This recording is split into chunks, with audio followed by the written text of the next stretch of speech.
Good morning, Jack. Oh, it's great to and Good Larry morning. and Jade. I haven't met you in person. I can't wait to. I just got to see Esther last night. That was sort of fun in person. I think I even got a hug. That was pretty special. It's nice to see all these familiar faces.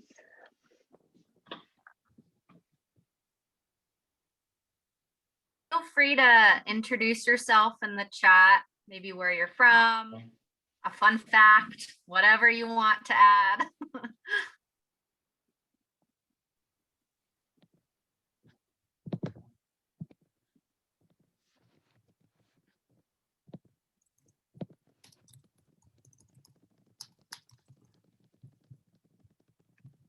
Don't all chat at once. No. Like, I want to know why Larry has the eclipse as to.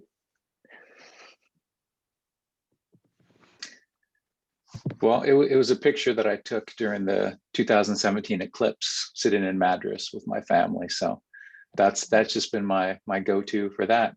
So, and I'm Larry Zerker with the Lake Oswego School District. I will be the sustainability TOSA, teacher on special assignment, next year, working at sustainability for the district. And so I worked with Dorothy a ton, getting ready for this and getting things set. And on a side note, I coached Beth's daughter who's graduating high school from a kindergartner. Oh my gosh, that's so crazy. Okay, so I just want to say hello and nice to join the group. And I'm Beth's mom. Good to see you, Larry. Yes, I remember those soccer days. Well, Carly, Larry. You're about to be an empty nester too. well, why don't we go ahead and get started? I'm Dorothy Atwood, and I'm part of the Lake Oswego Sustainability Network and helped launch this interfaith group now, gosh, 2.5 years ago, something like that. It's pretty amazing. And gotta say, the Zoom format is sort of convenient, but it's not nearly as much fun as drinking coffee and seeing you all face to face. I just want to say welcome. If you want to put a few details in the chat about where you're from, we're really excited about our topic. As you all may know, this year we decided we wanted to make every one of our coffees have a diversity, equity, and inclusion aspect to it. And that's something so today we're going to be talking about Indigenous people with a great speaker on that. And sometimes these topics they aren't the regular, how can we make our organization, our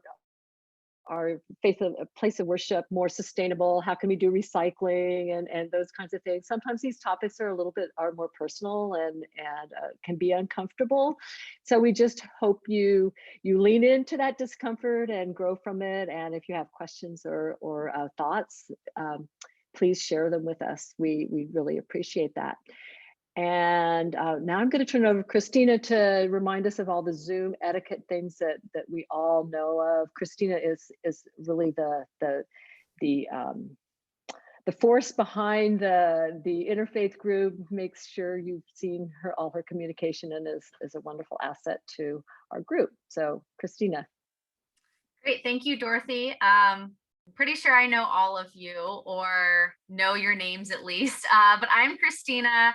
I do send out all of the communications for the interfaith coffees and the whole group. So I think we're all pretty familiar with Zoom by now, but just some reminders. You are all muted. So when you came in, you were muted. If you have questions or comments, feel free to unmute yourself. Danna will go over what she prefers when taking questions. Feel free to use the chat whenever you want. Drop questions in there, comments, whatever you need to do, feel free to use the chat. Let's see. Oh, okay. So we are recording this. I I think there are a lot of people that sign up that can't make it and that prefer the recording.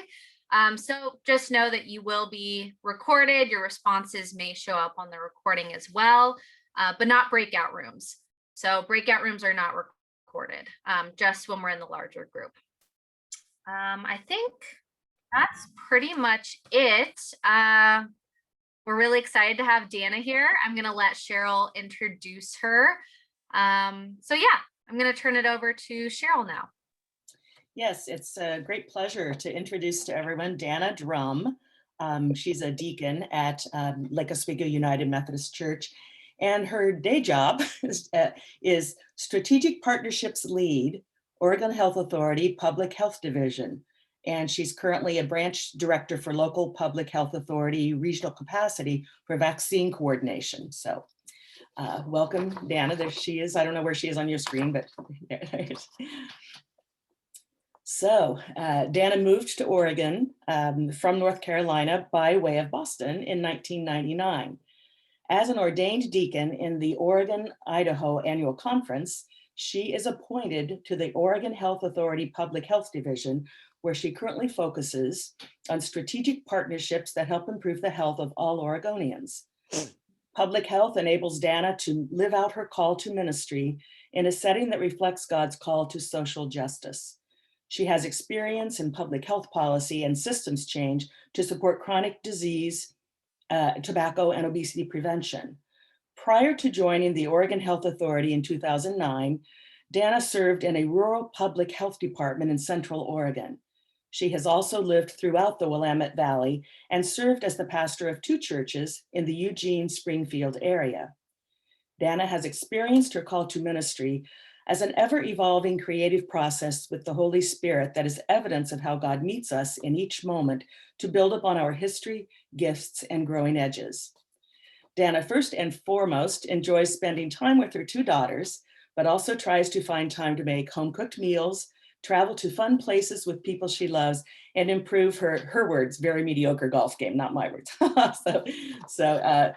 Anyway, welcome to Danna, and I will mute myself and let Danna.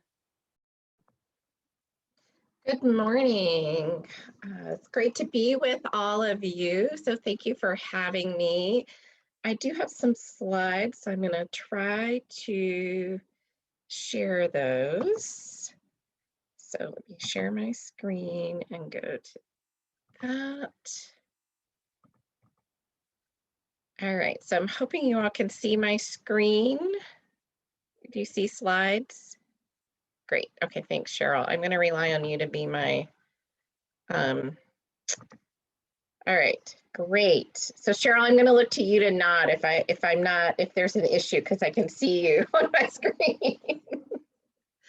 So thank you. It's great to be with you. And when Michelle McKinnon-Young reached out to me on behalf of the planning group, she knew that I do work with federally recognized tribes in Oregon and asked that I come and kind of speak about that work. And so I'm really framing this up around sustainability through the lens of tribal sovereignty. So let me just start out. I'll tell you a little bit about myself. Cheryl already provided that introduction. Thank you. But I wanted to give you a little more context, kind of how I've come to this understanding, which continues to evolve, is really the result of work over the last 10 years with federally recognized tribes in Oregon through the work that I do at the Oregon Health Authority. And it really has shaped how I think about issues related to BIPOC and tribal concerns, and especially equity when it comes to federally recognized tribes. And so that's the lens I bring, and we'll dig into that a little deeper. So just a few kind of hospitality notes as we proceed. First of all, I come to this as a learner and believe we all are learners. So for all of us to be curious and open is really essential. And And certainly as I have done tribal work, really over the last, 10 or 12 years, it's constantly a process of learning. And my mantra is I want to get it right. I don't have to be right, and really have gratitude when my tribal friends and colleagues let me know what it is I need to do to get it right, and let me know when I'm clearly not right. So, so that's the spirit in which I come. A couple other things. I know we're all Zoom fatigued. It is great, particularly when we get to discussion. If you're able to and willing to have your camera on, that's great. But I also know that there's so much Zoom fatigue after the last 14, 15 months that if your camera's not on, there's no judgment there at all. And then questions are welcome. And Christina, I'm going to see if you can just monitor the chat for questions, because I'm not able to see sort of hands raised and the chat with my current view. And then the last thing is, if you could make sure you have a pen and paper handy. It can just be scratch paper, but we will do a little activity and break into groups.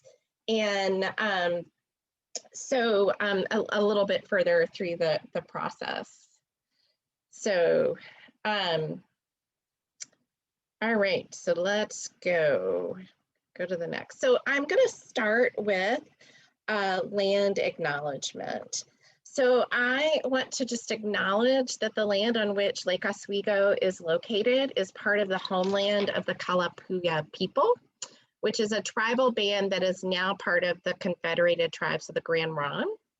Also want to recognize that the Kailapua people, along with many other tribal peoples, still make this land their home and are thriving.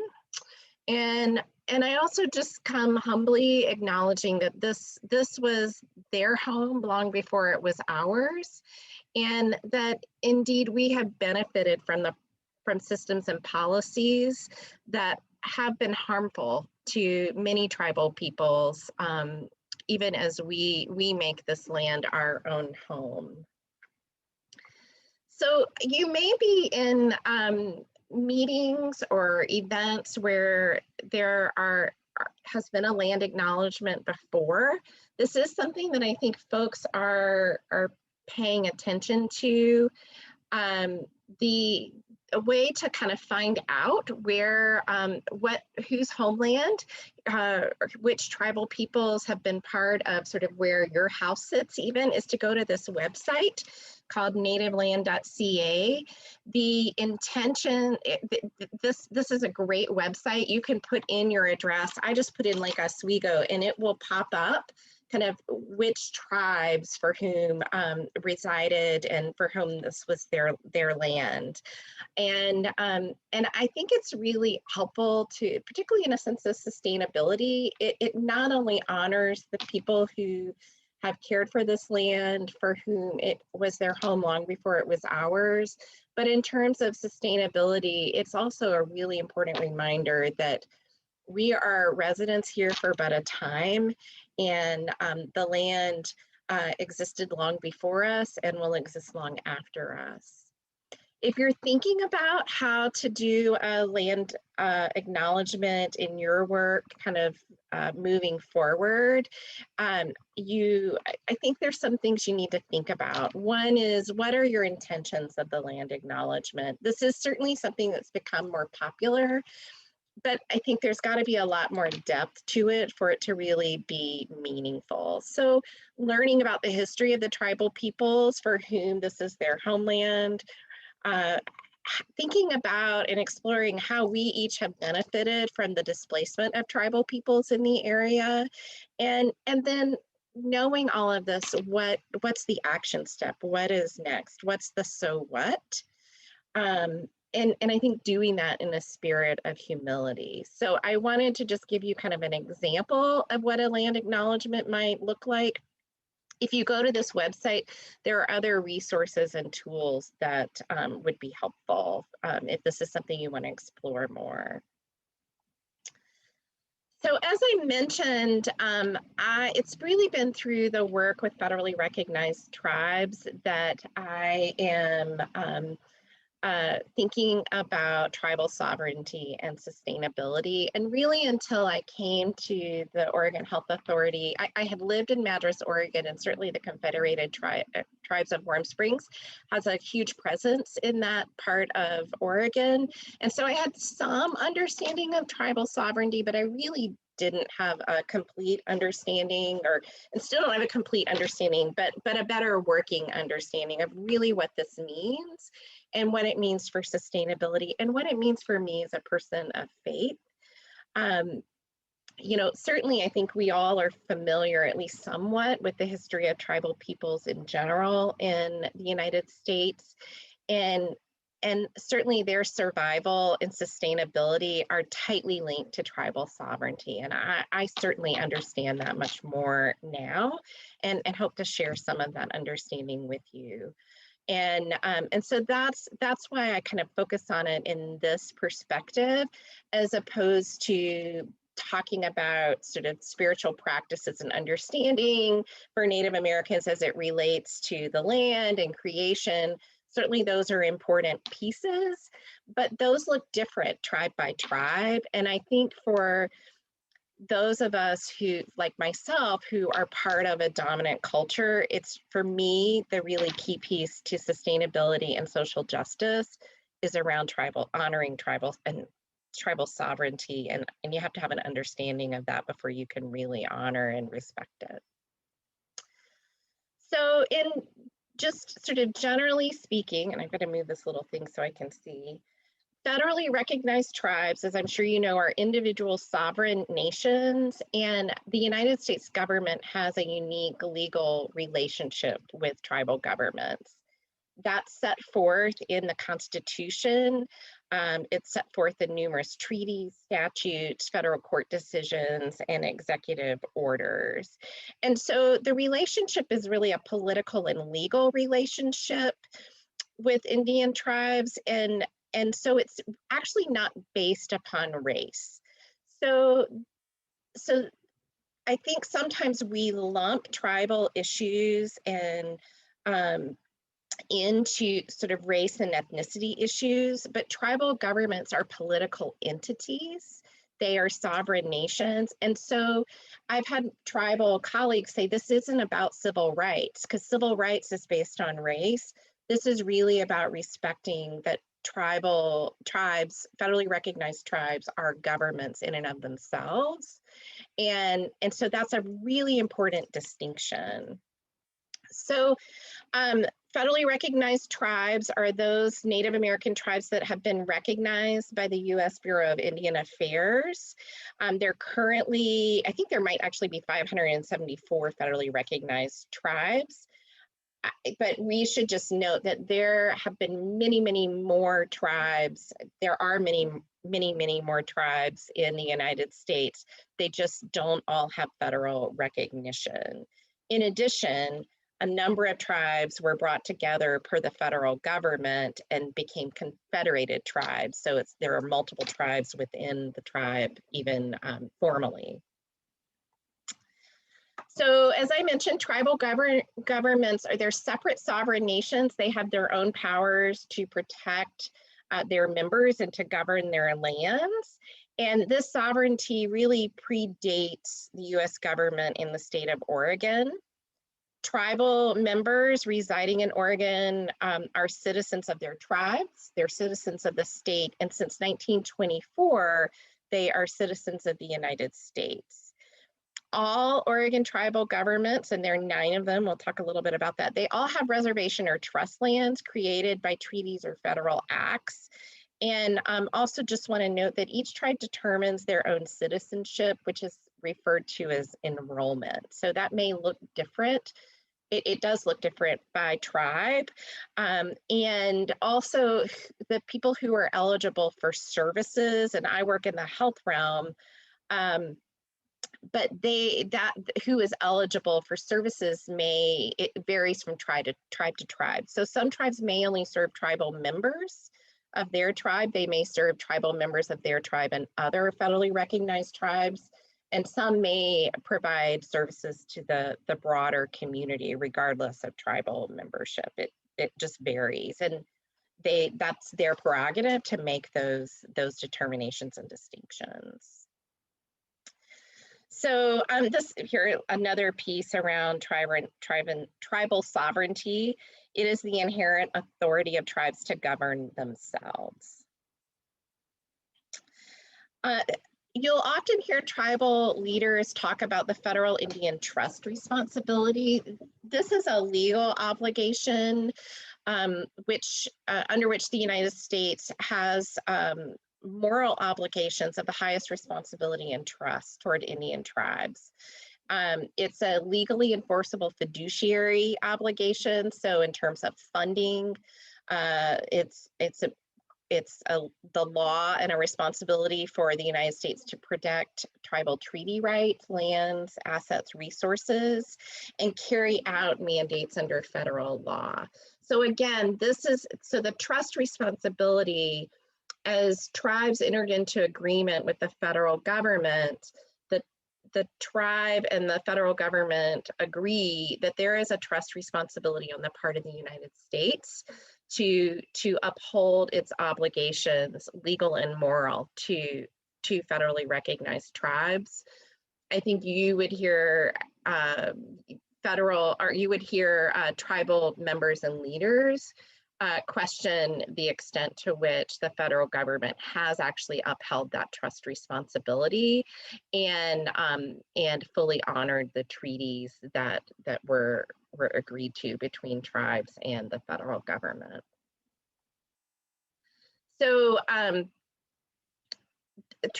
trust responsibility and treaties with tribes are the supreme law of the land per the U.S. Constitution. Here are a couple of treaties that are in effect in Oregon between the federal government and tribes. One, both in 1855, one that would governs more of the relationship more within currently in northeastern Oregon, and then another sort of in the Willamette Valley, the tribes of Middle Oregon. And then again, just more examples of sort of this federal obligation and examples of legislation, federal legislation that calls out and specifically addresses the obligation the federal government has to federally recognized tribes. The state of Oregon also honors tribal sovereignty and recognizes the right of Indian tribes to self-determine and self-governance. And Oregon actually has a very specific law that governs how state agencies interact with federally recognized tribes. So there are 9 federally recognized tribes in Oregon spread throughout the state, a number of confederated tribes, as I mentioned. Also important to note, you're likely aware that when the federal government entered into agreements and said, you 3 tribes, as in the case of the Confederated Tribes of Warm Springs, you're going to come together and form one tribe. Often when this occurred, these were tribes that came together were actually tribes that had conflict with one another, and that was not by accident. So, but now in Oregon, we have 9 federally recognized tribes. As I mentioned, I don't know the number, but there are other tribes in Oregon, and I think there may be 1 or 2 that may be actively seeking federal recognition. So these are the 9 tribal governments in Oregon.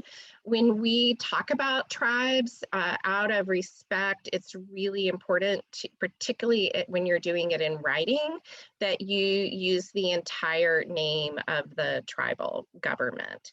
So instead of saying Warm Springs tribe, that you would refer to the Confederated Tribes of Warm Springs. It's a sign of respect, and it again recognizes that these are individual nations. I often think about, trying to help our own staff that I work with or others about how do we think about this relationship with tribes? It's sort of like the president of the United States meeting with the prime minister or president of another country. It's very similar to that. And so that I think helps also make the distinction that this really isn't about race or ethnicity. So, this is critical in terms of the work that I do, that Oregon maintains a government-to-government relationship with tribal governments. We formed, there's a legislative commission on Indian services that several legislators sit on, and tribal chairs sit on from the 9 federally recognized tribes, and they advise the state government, particularly the legislature, on particular issues. That's also a place where they will often take grievances around policy issues that have been otherwise been able to be resolved. Another really critical moment in Oregon history was in 2001 with the passage of Senate Bill 770 that actually requires all state agencies to do certain things. Those things include that they have to have a tribal consultation policy, and they have to actively use it, and they have to actively be training their staff on it. So a tribal consultation policy refers to how the state government, how the state agency and the individual tribes will interact with one another, particularly when there are policy and funding and other critical decisions that will have impact on the tribe. So we actually, in public health at the Oregon Health Authority, whenever we have changes to rules, administrative rules, which have the same effect as a law, we will, if it will impact the tribe, if we're changing eligibility or funding, we will initiate a process that could result in a formal tribal consultation where the leaders of the Oregon Health Authority and the leaders of the tribes come together to work through questions, concerns, and reach agreement on how to proceed in a way that continues to respect the tribe, protect the health welfare of tribal peoples, and so forth. The other thing I just want to note, we use this slide in some of the training that we do, but you see this red piece in red, tribes are not stakeholders. I think often in communities or in agencies when we are working with tribes, we kind of lump them in with community members, stakeholders. And so a couple of things about this. Tribes are not stakeholders because if you're working with tribal government, they are another governmental entity, they're sovereign, they're more than stakeholders. So it's, again, thinking about that government leader to government leader kind of interaction. Certainly you all are probably not, most of you are not interacting in a government capacity, but I think all of this is really important as you approach work that might occur with tribal organizations, tribal peoples, bringing an understanding of tribal sovereignty, and that things that we do have significant impact.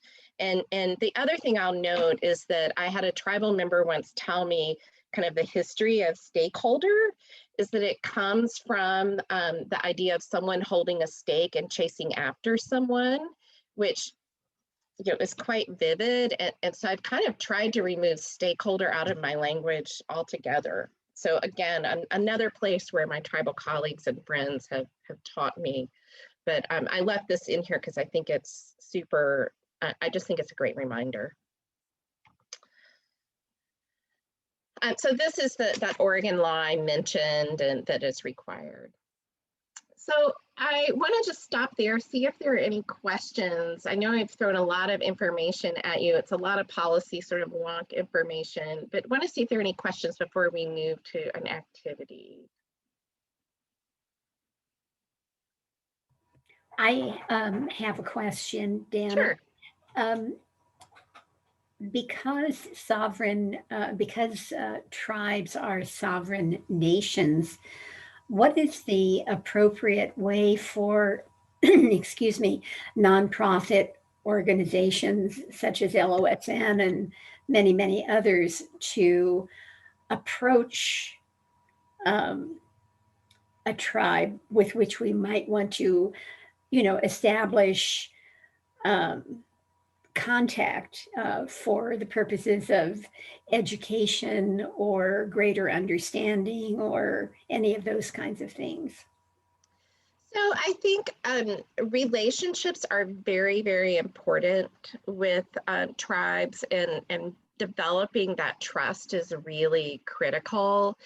And I, so I think approaching in humility, and so that's, so for example, whenever we have new staff that might be attending a meeting with tribes, they typically, we would kind of have them not sit at the table with the tribes. It's important to be invited, and also some other sort of etiquette around interaction with tribes. If you're invited to a meeting, you go for the entire meeting, even if it is all day, and your portion of the meeting might only be 15 minutes until you really build the relationship.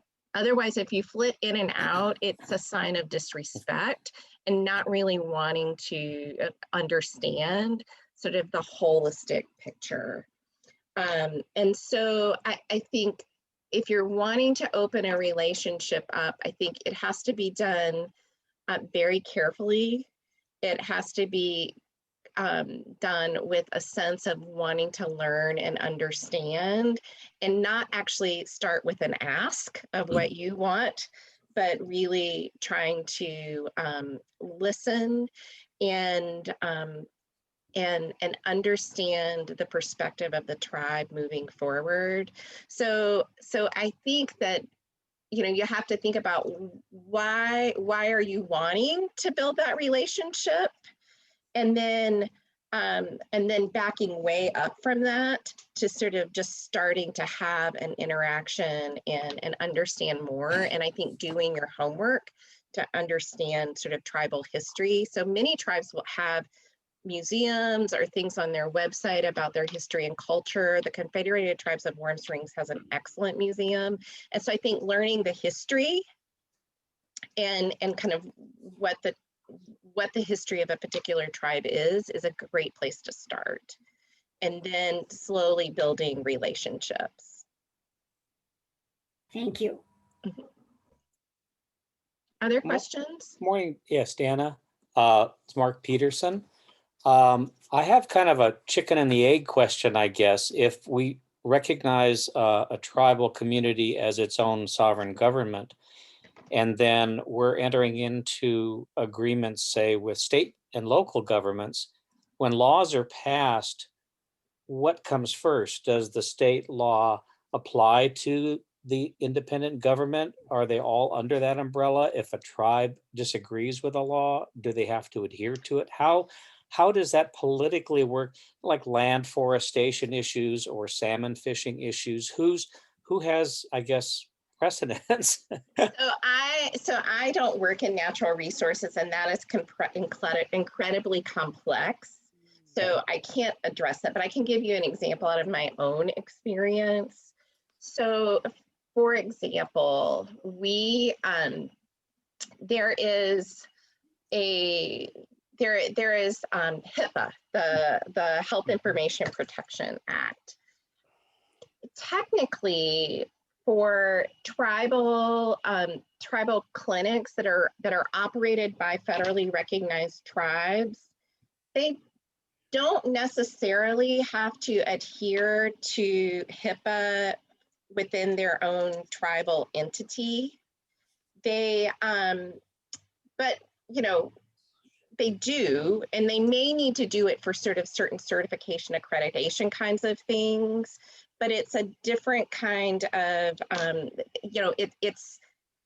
we put in like the contracts I oversee don't necessarily have the HIPAA language in it the same way that it does for county governments, because that law clearly applies to county governments. But the language has to be different in the contracts with tribes, for example. Another example is in public health. If we have an individual who has tuberculosis, and they might say they're a tribal member, but they don't live on tribal lands. They, just, live in the community just like you and I do, not on tribal lands. The county government would have jurisdiction to enforce isolation and quarantine for them. But when they go on tribal lands, it would be up to the tribe as to whether or not that's something they would enforce. They might have their own public health code that would govern that. Often, like, those kinds of things are for the overall benefit of the community, and so tribes will choose to do that in one way or another. But in terms of enforceable law, it's different. Good. Thank you, Danna. Dana, can I ask you a question, please? This is Milt Markowitz. Sure. Yeah, you're with the Health Authority, and I have had the pleasure of working with Indigenous people also. And I know that their tribal health has been, in some cases, decimated by colonization. And I know many of the tribes have really worked hard to improve every sort of health in the tribal situation, to bring people back into the tribal fold and so forth. And in large part, it's done because of climate change and the imminent threat that we're facing. So I'm wondering if have you worked with the tribes on this, and what have we learned from them about using their more communal way of being and their connection to the land and to life as a way to bring back health to a community? Right. So I think a great example is that,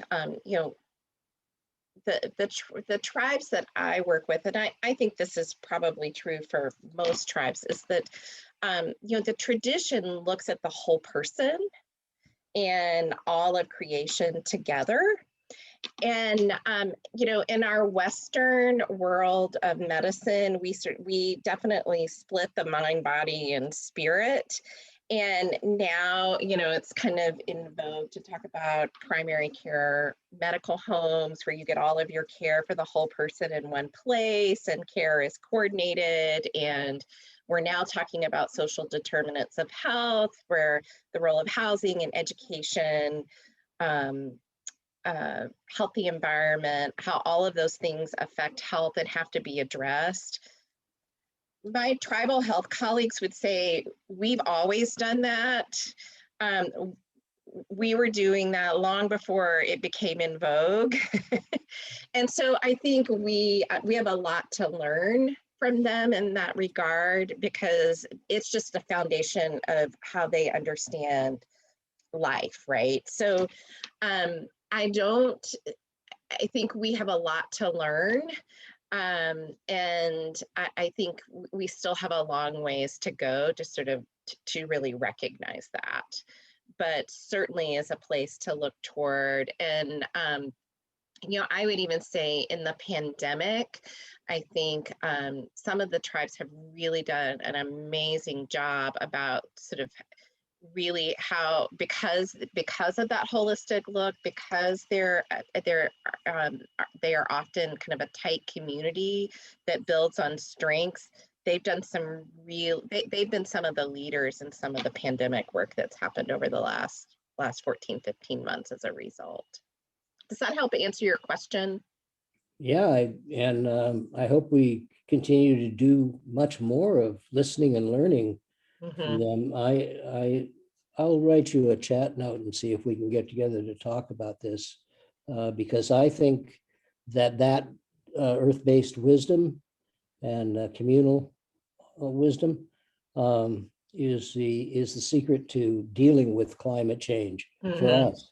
And it's going to have to be pulled out of a bureaucratic realm and into, I mean, bureaucracies will Right. have something to do with it, but fundamentally, we don't have time to deal in a bureaucratic time frame. I think. So I'll just connect with you on chat, and maybe we can get together and talk about this. Happy to. Thank you. Any other questions? I also have a question. I don't know if you can see me. I'm Carol Lavender. Hi. Hi. I'm wondering if there are writings discussing the history of various tribes. Yes, at the end of my presentation, I have some resources and websites. So yes, absolutely. Okay, great, thank you. And pretty much I believe, all of the federally recognized tribes in Oregon have their own website. And I believe all of them at least have some of their history, some summation of their history as well. So that's a great place to start. But there are also some other great resources that I can talk you through a little bit at the end. Thank you. All right, I'm going to move us on to an activity. So I want you to get your pen and paper handy. And we'll take a couple of minutes for you to jot down some thoughts as I answer, as I kind of walk you through this. And so we'll do that, and then we'll go to breakout groups for maybe 5 or 10 minutes. Christina, we can kind of see how folks are doing to kind of talk about the activity. So, so I want you to imagine for a moment you with in your community, the people that, whether it be family or friends, but whoever it is that are part of you would consider your community. Think about what are some of the spiritual or religious traditions that are a part of sort of your way of being and living in the world in that community. Think about foods, particular celebrations that you and your family or community participate in. Think about how you just kind of go about your daily life in that sense of community. So get a good picture of that.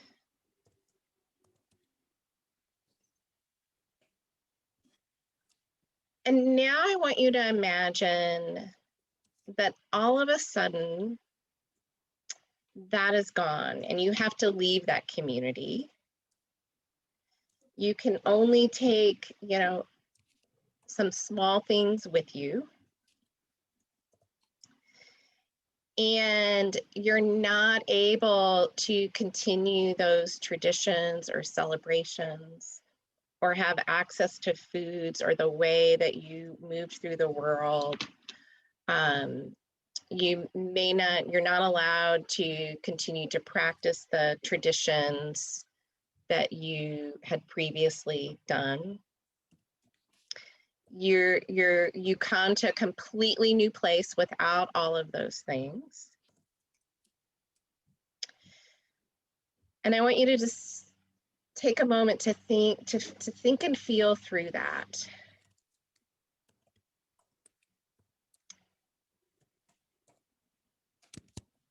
And now I want you to just jot down a list on your piece of paper, all the things that you would no longer have, would miss, the things that were really, that would feel like there is a significant void there. And make a list. We'll just take a minute or two to do that.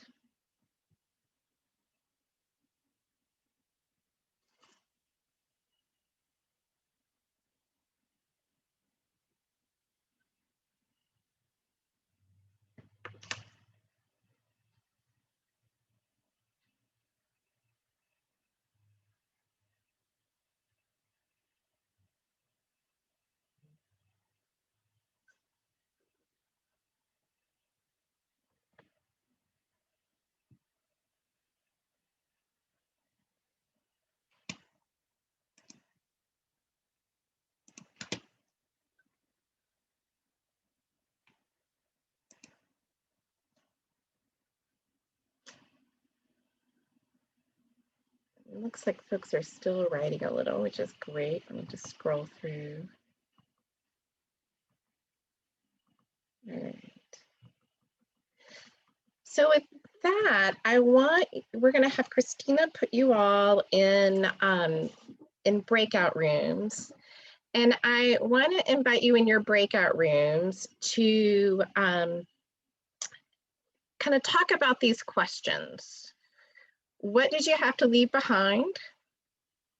What do you miss? What are you feeling? And then finally, since this is an interfaith coffee group, what happens to your spiritual and or religious traditions and practices as a result of this movement from everything you knew to a new place without any of the without most of the things that you are accustomed to?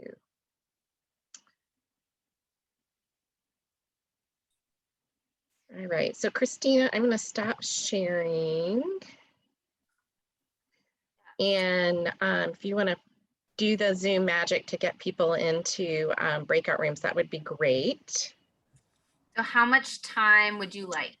Why don't we give folks, why don't we give folks about 10 minutes? Okay. Does that work? Yep. And then if you all want to have someone, have the conversation, and then we'll just come back as a group after 10 minutes and folks can share any reflections or kind of the best thinking out of your conversations together. And Danna, would you like to be in a group?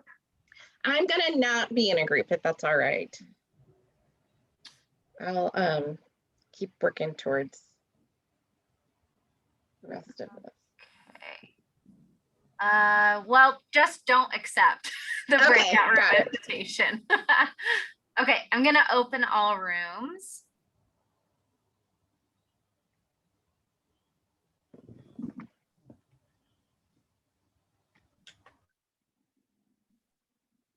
Okay. And would you like me to stay here with you or join a room? It's up to you, whatever you want to do. Okay, I think I'm gonna join a room for once. Perfect. All right, I'll see you all when you're back. And then you have control to bring people back, right? Okay. Yeah, it'll automatically close out at 10 minutes and then they'll have 1 minute to get back to the group. Got it. Okay. All right. I've never done that function, so great. Welcome back. Looks like one group got done. Here they all are popping up.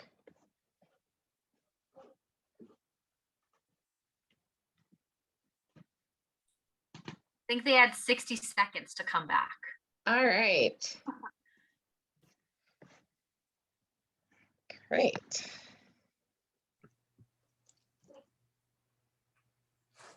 Dan, I just want to say how much I'm enjoying your presentation so far. It's just so well organized and really informative. Thank you very much. Oh, thank you. So I'll share at the end. I've adapted these slides from my one of my colleagues and friends. So I have a with gratitude at the end for her. But she and I will often trade off on doing these presentations when we need to. So thank you. All right, are we all back? Yes, we are. Great. All right. So why don't we, I'm going to try to switch to gallery view so I can see everybody. So why don't we just check in what was the conversation? What were you reflecting on in your groups? I could speak for my group. I think I was in room 2 or 3. I can't remember. But anyway, so we had 4 of us, and things that we connection to the land, especially if your land is really, really important to you, just the connection to flora and fauna and our religious traditions. You can say your prayers in your head, but you might not be allowed to say them aloud or use your own language. You could lose language, loss of identity, and your ancestors' family history could easily be lost. I would hate to lose the music that I love. So, and just that if land is important to you, it defines you. You lose culture, ecosystem. You might have to change your name, or you might choose to, but you might be forced to change your name and not speak your own language. So, those, in a nutshell, that's some of the high points of our conversation.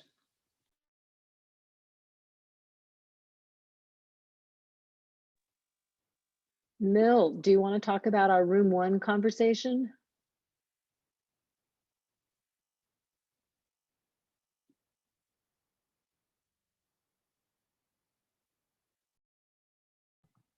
I think you're on mute, Milt. System, here you go.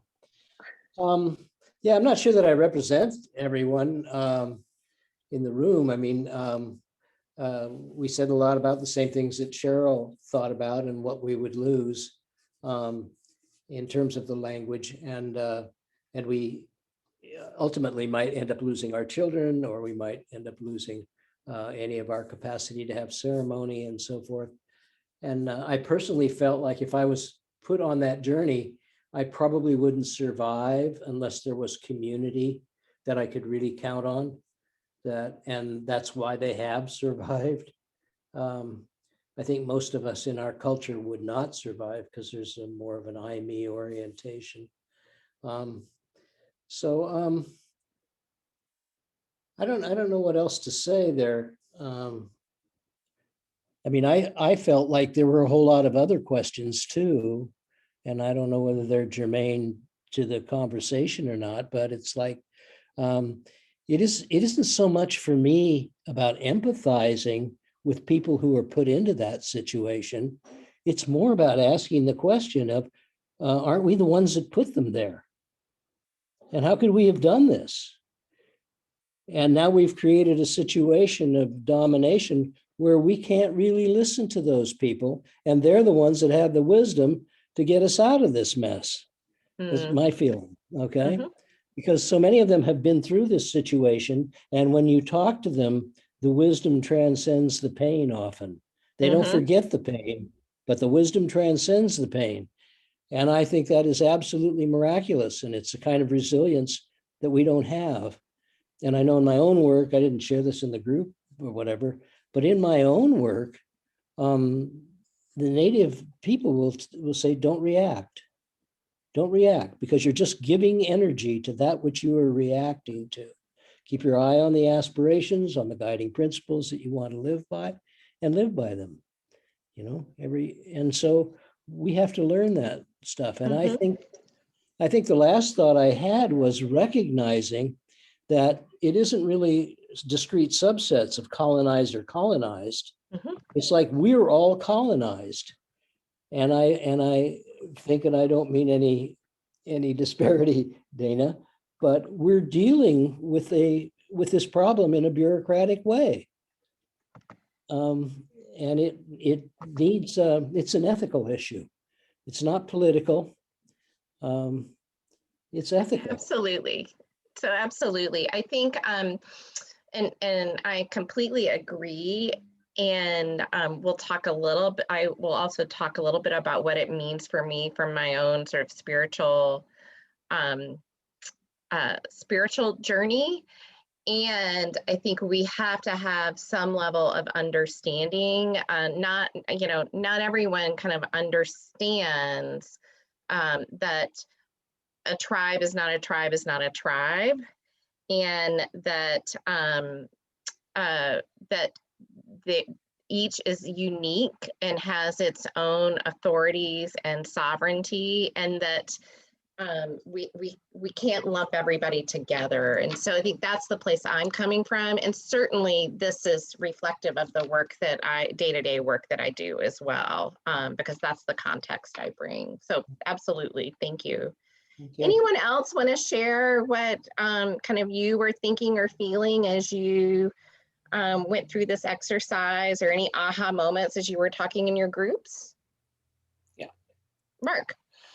In our group, we actually brought up the relevance of other cultures who have kind of been marginalized. And we were talking about the Jews during the Holocaust. We were talking about the Irish. We've talked, thinking probably as it applies to Japanese Americans during the war. And what sort of came out was that there are so many cultures that have been marginalized.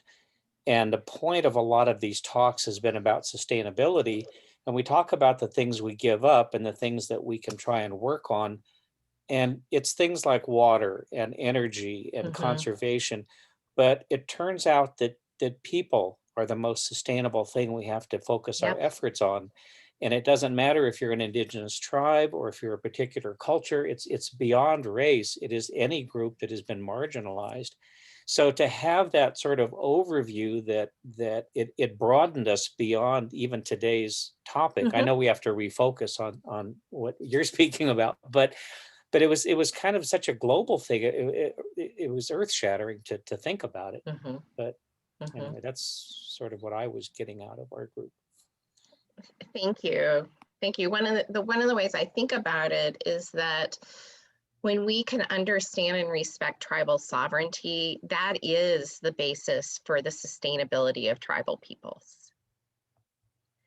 So, and I think that's why I think it's so important. And for me and my understanding and how I sort of move and live and think about social justice as it relates to kind of the history of Native American genocide is that's the foundation for me, right? That's where I enter, is that it is about the sustainability of the people. Well, I'm gonna, I'm gonna move us along. Thank you all for taking time and for sharing in your groups. And then let me see if I can get us back to where we were.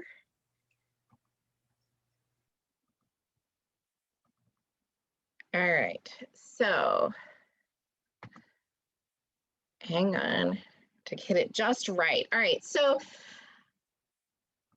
you know, obviously, this is all about historical trauma, and the exercise you went through to kind of enter into what this must have been like and continues to be like for tribal peoples, but is kind of this historical trauma is always, you know, it's not necessarily in a negative or an overwhelming way, although at times it could be, but there is that the historical trauma related to Native peoples is always in the room. And we have to acknowledge that. And I think that's part of that for me is part of why when you're building the relationship, it's all about listening. It's all about time. It's all about presence and making sure that, you know, we're not the first to speak, but really listening and understanding, because that historical trauma informs so much. And you know, in terms of loss of land and culture, many of the things you've already talked about. And there's been, you know, our tribes have been incredibly resilient and have continued to thrive despite all of this. So so just being aware of that and thinking about how does that inform us as people of faith or as we think about sustainability. So to just kind of move forward a little bit in terms of history, I mean, and one of the resources I point to gives a good kind of very high level, but really good overview of sort of the different kind of modes or philosophies that the federal government has had over time in terms of how it has developed policies and systems related to tribes. But in Oregon, the Klamath Termination Act was enacted in 1954 and of course impacted the Klamath tribes. Western Oregon Indian Termination Act, August 1954, affected approximately 60 Oregon tribes, many kind of in the valley area, and it occurred immediately.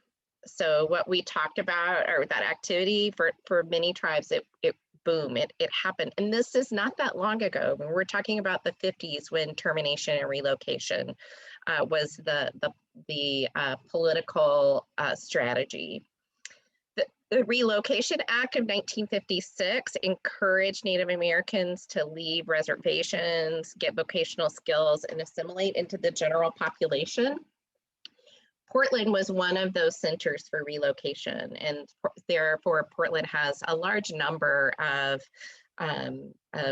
relocated tribal members and urban Indians. After that period of termination and relocation, then we moved into a period of restoration. Again, not that long ago, the Siletz tribe in 77, and then Coquille is as recent as 1989. So, and then just a note, Coquille is the town that we know, but Coquille, think of, there's a KW in the middle, is how you actually pronounce the tribe. But you can see all the other tribes. Warm Spring, the Confederated Tribes of Warm Springs and the Confederated Tribes of the Umatilla Indian Reservation are both treaty tribes. So they were not terminated and restored. And I would just say that I think in terms of infrastructure, you can tell quite a bit of difference in some ways from some of the smaller tribes that were terminated and restored, and those that were treaty tribes and were not terminated. So here's the Oregon Indian population from the 2015 American Community Study, which is related to the US Census. About not quite 130,000 American Indians, Alaska Natives in Oregon. And this would be people who either identify solely as American Indian, Alaska Native, or may identify as American Indian, Alaska Native, as well as identifying as some other group demographically. In Portland, as I mentioned, this was a place of relocation, so over 15,000, and we have the 9th largest Native American population in the US as a result of that policy.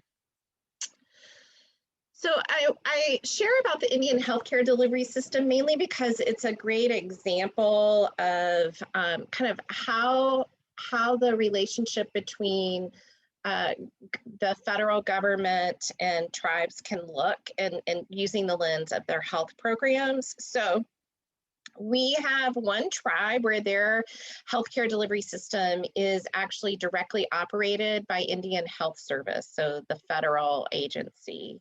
There's also the Western Oregon Service Unit. IHS also serves the Chemawa Indian School in the Salem area.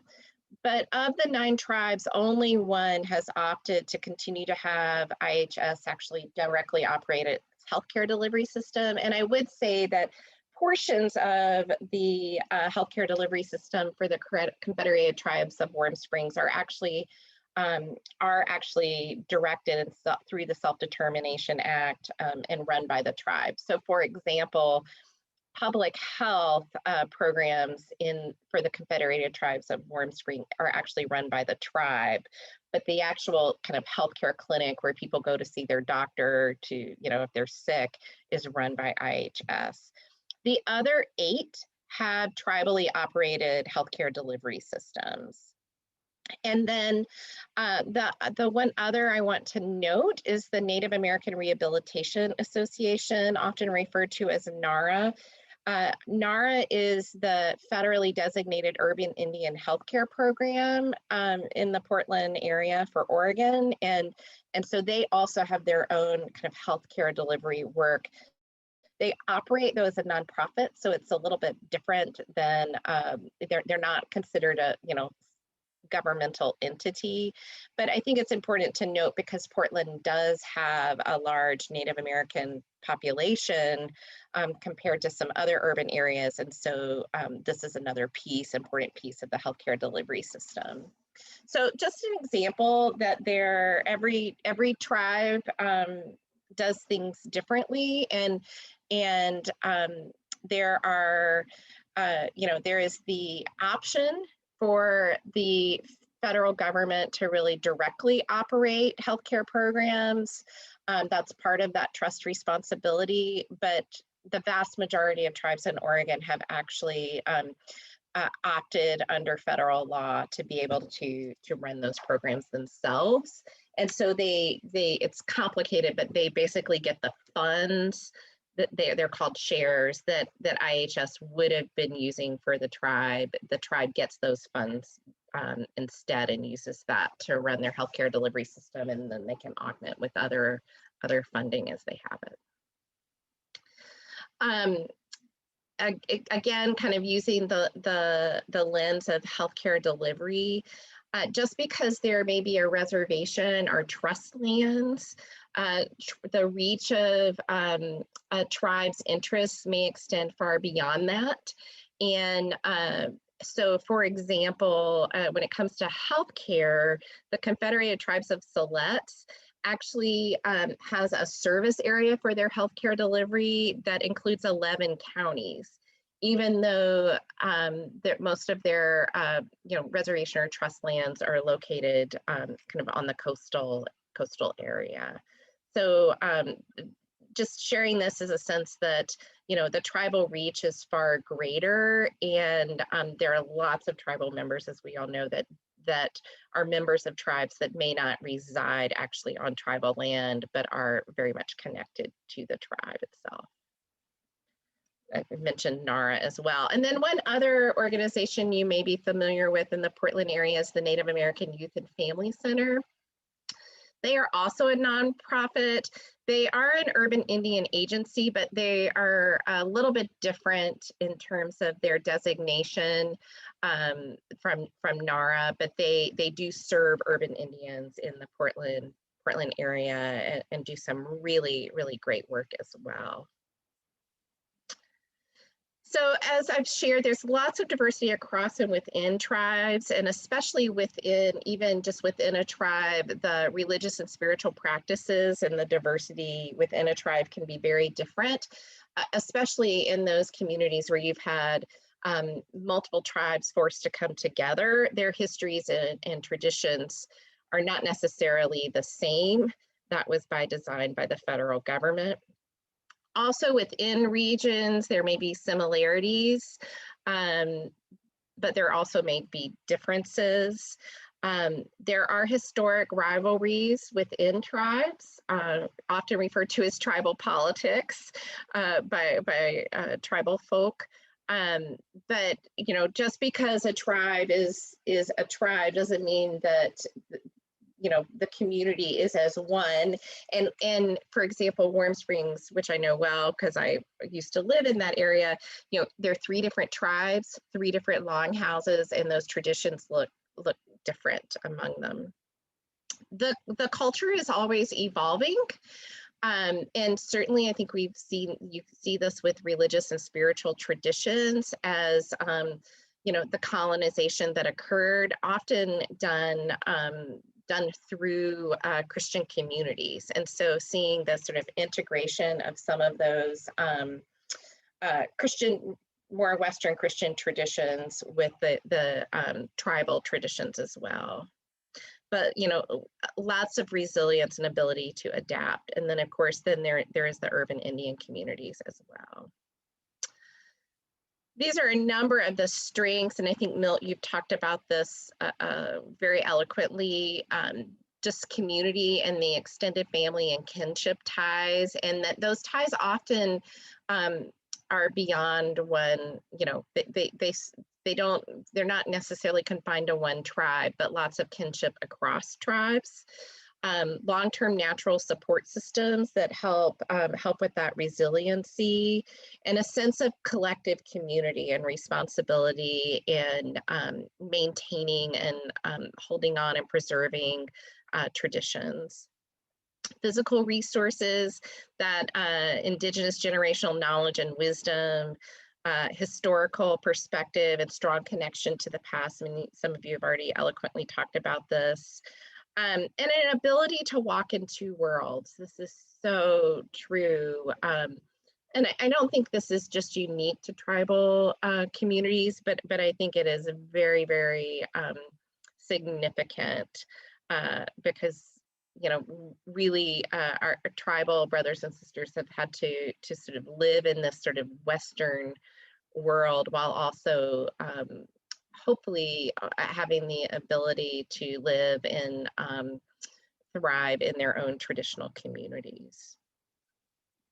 So in wanting to share with you a little bit about what this means for me as a person of faith, as I shared previously, sovereignty for me is really the foundation of sustainability of tribal peoples. And so it's not so much about me needing to fully understand kind of spiritual practices or Native American spirituality, which I think at times there's so much wisdom to be gained there. But if we're really talking about sustainability and social justice, it's really about understanding those policies and systems that and supporting those that result in the sustainment of tribal peoples, and following the lead of tribal members about what that actually looks like, not presuming that I know what the answer is, what the policy or system needs to be, but asking what is it, and how can I support that?